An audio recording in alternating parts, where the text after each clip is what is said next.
My name is Esther Cox. I was 18 years old when the silence of my life shattered forever. Back then, I lived in Amherst, Nova Scotia, a town so still it felt like time paused for us. Our home wasn't grand, just a humble wooden house where I lived with my sister Olive, her husband Daniel, and their children. My days passed with sewing, chores, and the occasional walk through the grassy trails that lined the edge of town. But that all changed one night. I won't speak much of the thing that started it all, only that it was violent, cruel, and broke something inside me. A man I trusted turned into a nightmare, and in a single night, the world felt colder, louder, and more dangerous.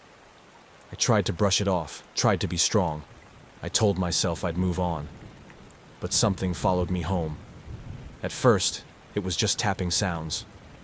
I thought they were mice in the walls. Then, the taps became knocks, deliberate and loud, always at night. I'd lay frozen in bed, blankets pulled tight, heart hammering as the knocks traveled from wall to wall, as if something, or someone, was circling my bed. Cold air slithered across my skin, even with the windows shut. No matter how thick the quilts, I felt like I was being watched. Then came the fever. One morning I woke with my skin burning, drenched in sweat, my hands trembling like I'd been in a snowstorm. My face swelled, my chest heaved, my tongue felt thick, and just as suddenly as it came, it vanished, leaving only exhaustion behind. The doctors said it was nerves. A young girl's imagination, they whispered to my sister. But nerves couldn't explain what happened next. One night, Olive was sitting beside me in bed, trying to calm me down.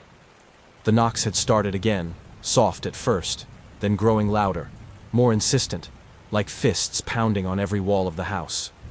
Then, something yanked the blankets off me, right in front of her. Not slid off, yanked. Hard and fast, as if invisible hands had grabbed the sheets and flung them to the floor. Olive screamed. I did too. Daniel burst into the room, thinking someone had broken in, but no one was there. Just us. And those knockings. That was the first time anyone besides me saw something happen. But it wouldn't be the last. From that moment on, the silence I once knew was gone. The house no longer felt like home. It felt like a stage. And I, its unwilling actress, caught in a performance no one understood. I started sleeping with the lamp on. I barely slept at all. Each night brought new sounds, new cold, new dread. And deep in my bones I began to feel it. Something had come into that house. Something angry. And it had chosen me. The nights grew louder. What began as knocks turned into banging. Violent, urgent, shaking the very bones of our home. The walls groaned under invisible weight, as if something massive pressed against them from all sides. The air inside the house thickened, clinging to my skin like sweat before a storm. Doors creaked open on their own. Chairs slid across the floor with no hands to guide them. One night, as I sat beside the fire with Olive, the teacup in her hand flung across the room, smashing into the wall. We both froze, staring at the shattered pieces, and the silence that followed felt heavier than the sound that came before. From that point on, everything became unpredictable. Objects flew without warning. A shoe, a spoon, once even a heavy boot launched itself clear across the room. Furniture tipped backward and landed with deafening crashes. Sometimes I heard whispers just behind me, faint and slurred, like someone muttering secrets into the back of my neck. But when I turned around, the room was empty. I began to feel it on my body. Scratches appeared across my back and arms, burning red and raw. Once, as I was trying to sleep, I felt a sharp jab in my leg, like a knife. I screamed, and when the light came on, a small pocket knife lay beside the bed. The blade was open. Heat surged through my body without cause. It would come without warning. Intense, unbearable heat, like I was standing in a furnace. I'd collapse to the floor, gasping, drenched in sweat, my skin flushed and swollen. Then, moments later, the heat would vanish, replaced by cold so sharp it made my teeth chatter. They stopped calling it stress. That night changed everything. A local doctor, drawn by the rumors, came to observe me. He stood at the foot of my bed, arms folded, trying to appear skeptical. Olive and I said nothing. We were used to being doubted, but the house didn't wait long. The banging began. One wall, then another, then from under the floorboards. The doctor blinked, adjusting his glasses, trying to locate the source. Then the bedclothes lifted, rose into the air and pulled violently away from me, snapping like a flag in the wind. I screamed, clinging to Olive, and the doctor stumbled back, eyes wide. Then it happened. Above my bed, the message began to form. Letters, one by one, as if scratched by an invisible nail, dragged across the plaster. We watched it appear together, each word burning itself into memory.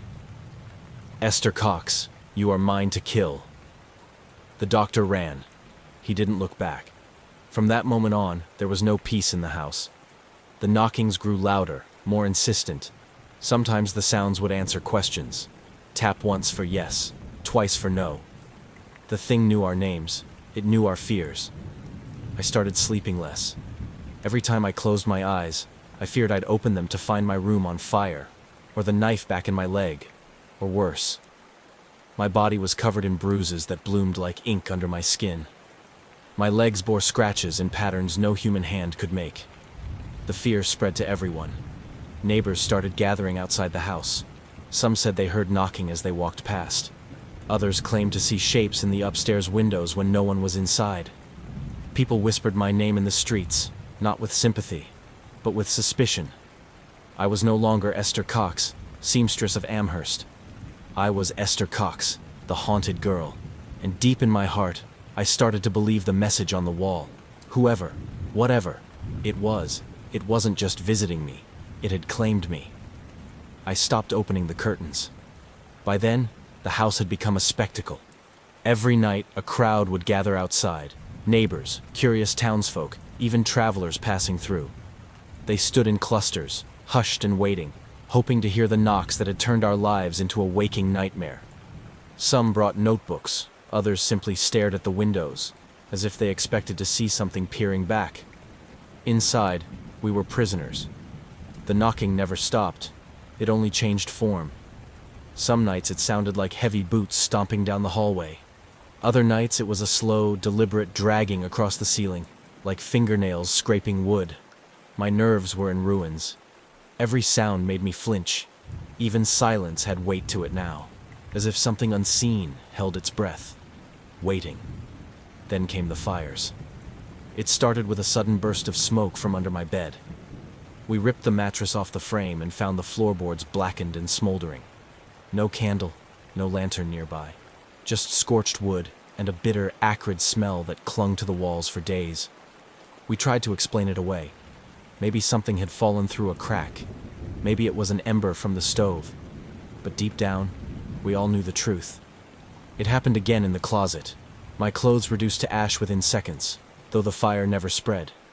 It was like the heat knew exactly where to go, what to touch.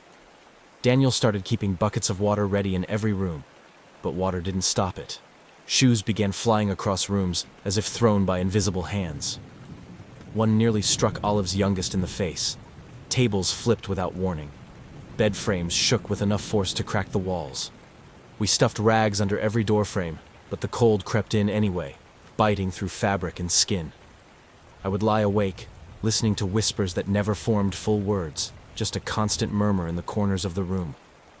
And always, eyes. Watching. Waiting. One evening I begged to leave. I told Olive I couldn't stay another night. She agreed, and we made arrangements for me to visit a friend on the other side of town. But the thing followed me. On my first night away, the knockings returned, on the walls of a stranger's home, far from ours. The hostess screamed when a ceramic vase shattered at her feet, seemingly launched from the shelf without warning. I was asked to leave by morning. When I returned to Olive's, the walls groaned like they were sighing in anticipation. The floorboards creaked beneath me in a rhythm that felt like footsteps just behind my own. And still, the crowds came. They stood outside even when it rained, their faces blank, lit by lantern light, as if waiting for a performance. Some claimed they heard voices answer questions through the knockings. One woman swore she saw me levitate through the upstairs window, though I had no memory of anything but lying in bed, shaking, crying, burning. No one could stop it. No one dared try. The house had become something else entirely.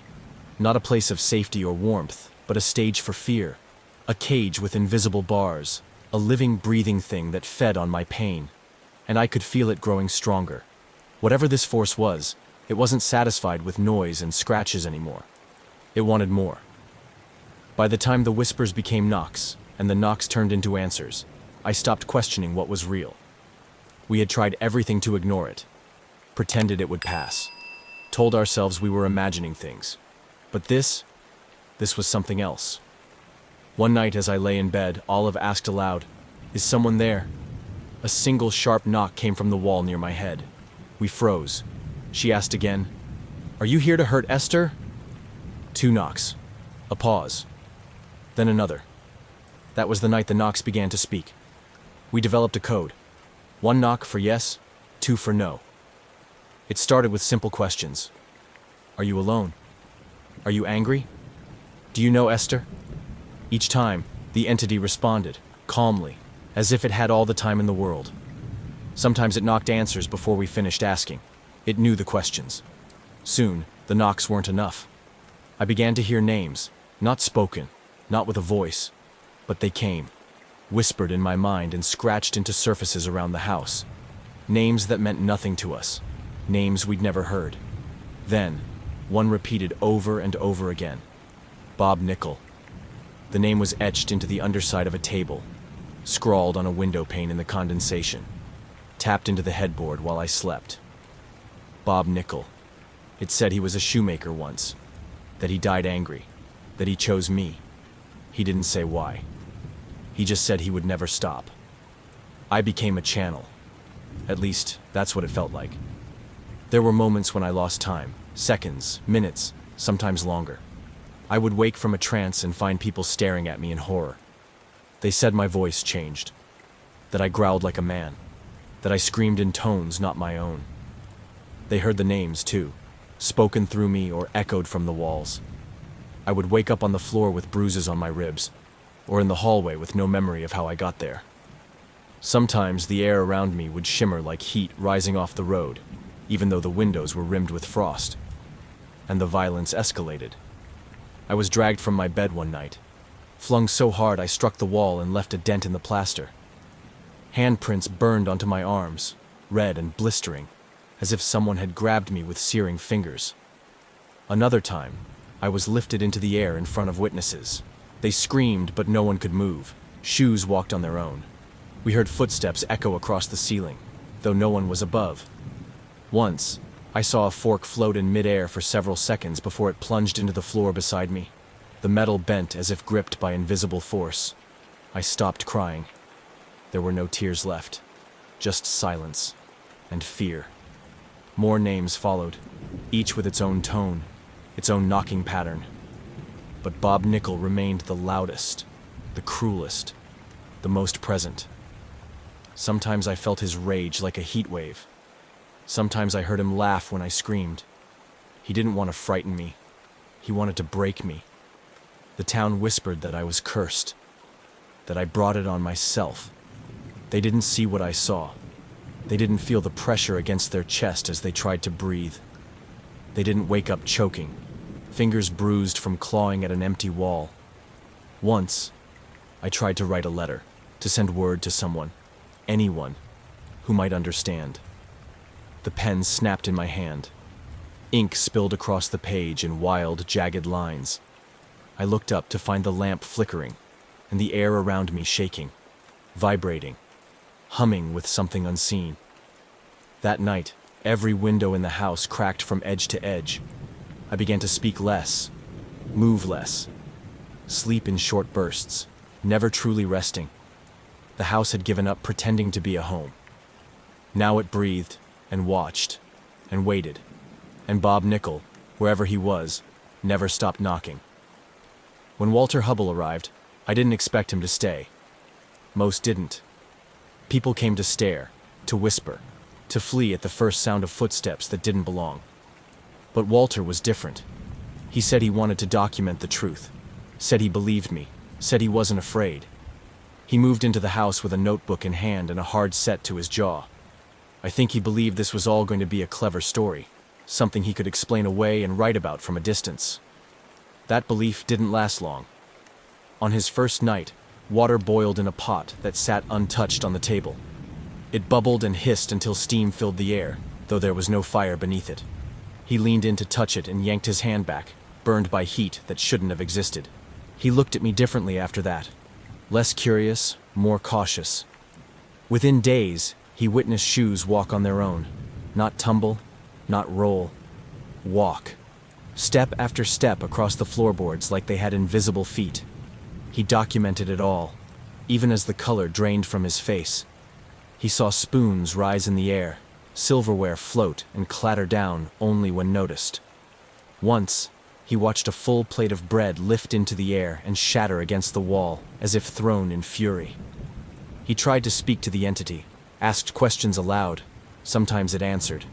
Other times, it punished him for trying. One morning, he found his notebook torn to pieces beside his bed, the pages shredded with what looked like claws. Another night, he woke to find the word "get out" etched into the condensation on his window, though no one had entered his locked room. He saw me levitate. It happened without warning. I was sitting in a chair, speaking to Olive, when my body lifted into the air, limbs stiff, eyes shut. Olive screamed. Walter stood frozen, unable to move as I hovered there, inches off the floor, and then collapsed like a dropped doll. My body thudded hard onto the wooden planks, and I didn't wake for nearly 2 hours. When I did, I didn't remember it. Not the floating, not the voices I'd apparently spoken with, not the messages they claimed came through my lips. Walter watched me carefully after that. He said my eyes would change, darken in color, widen unnaturally, that my voice sometimes dropped to a rasp that didn't belong to me. He began writing everything down in more detail, his hands shaking sometimes as he scribbled. He told me once that the entity didn't just feed off fear, it thrived on it. When I was calm, the house was quiet.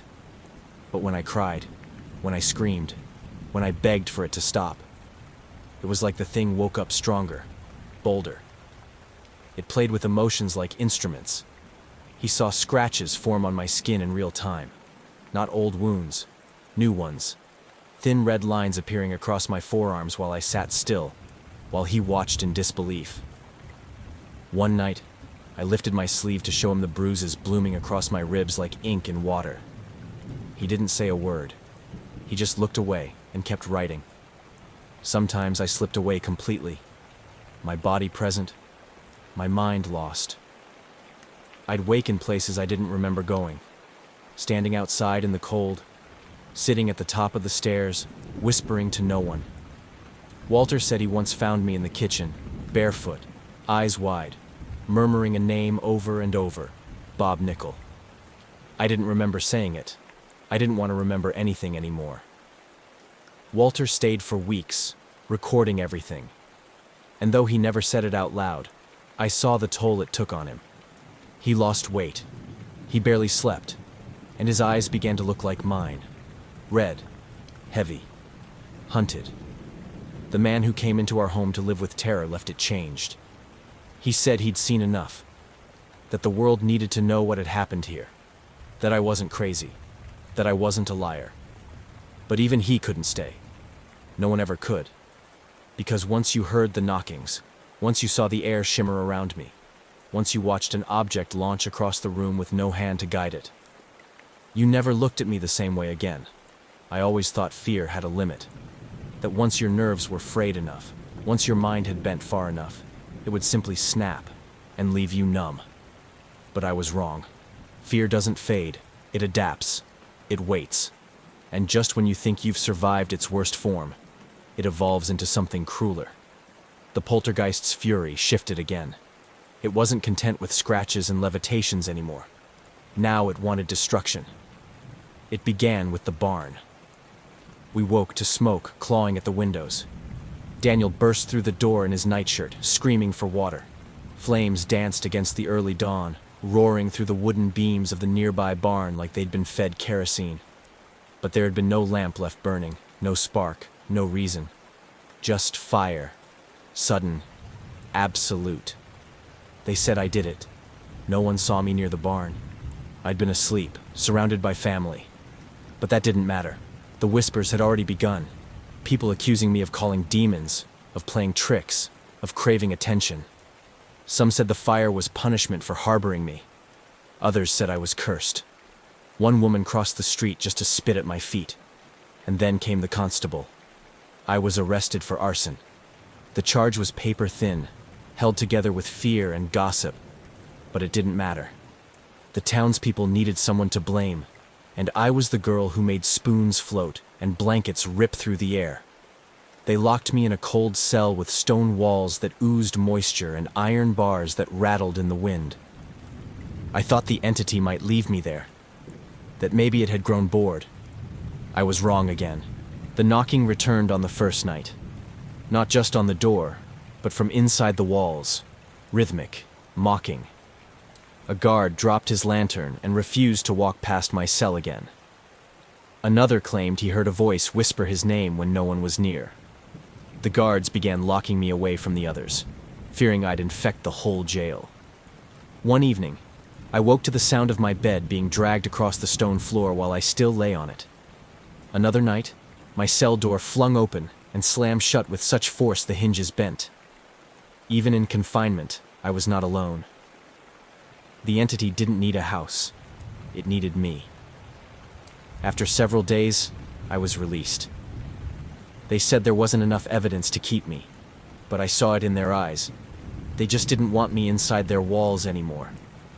When I returned home, everything had changed. People stared openly now. Shops turned me away. Children crossed the street when they saw me coming. The ones who used to whisper now spoke openly. She brings it with her. She's not safe. She's marked. My family tried to shield me, but fear had crept into their hearts too. Daniel no longer met my gaze. Olive cried behind closed doors. Even the children avoided my lap. I could feel the walls of my own home turning against me. I moved from house to house, trying to escape the force that shadowed me. But no matter where I went, it followed. Burned fabrics, floating knives, whispers in the night. At one point, I locked myself in a cellar and refused to come out for a full day. I wanted silence. I wanted nothingness. I wanted to be alone. But I never was. I began to wonder if I was even alive in the same way anymore. My reflection looked like a stranger. Eyes hollow, skin pale, lips trembling even in silence.